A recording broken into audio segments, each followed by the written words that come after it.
The World War was unlike any previous war and required everyone to play his or her part if Germany was to be defeated.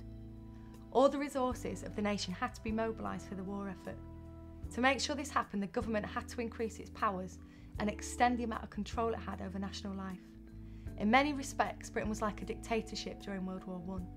This would have been unacceptable in peacetime, but the public recognised that the government control and regulation was necessary and there was few protests. Those who did oppose the government and its handling of the war had very little opportunity to make their voices heard due to the strict censorship laws which were introduced. The Defence of the Realm Act, DORA, was passed in Parliament in August 1914. The government could make new laws without asking Parliament.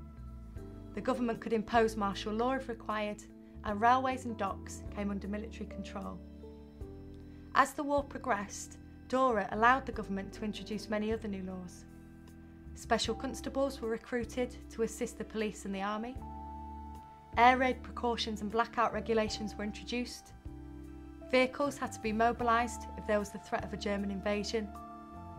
The army could requisition horses and vehicles for military use. German citizens living in Britain were arrested and imprisoned without trial until the end of the war. Censorship of newspapers was also introduced, and some anti-war newspapers were closed down. The government took over the running of mines and railways. A ministry of munitions was set up, and the government built factories to produce weapons and shells, etc. Workers could be told to work in factories, making vital war supplies. Strikes became illegal in important war industries. The government reached agreement with trade unions on the dilution of labour to allow women to do skilled work. Compulsory military service for all men aged between 18 to 51 was introduced in 1916. All men and women aged 18 to 65 had to register at labour exchanges for war work. Licensing hours were introduced. Beer was watered down and people were not allowed to buy rounds of drinks. British summertime was introduced to allow a longer working day.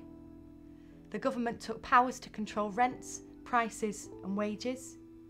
Farmers were ordered to turn more land over for the production of grain crops. Rationing was introduced in 1917, where every house was given a ration card that meant they had to use to buy sugar, meat, tea, butter, etc. They were given heavy fines or even prison sentences for those who broke the regulations.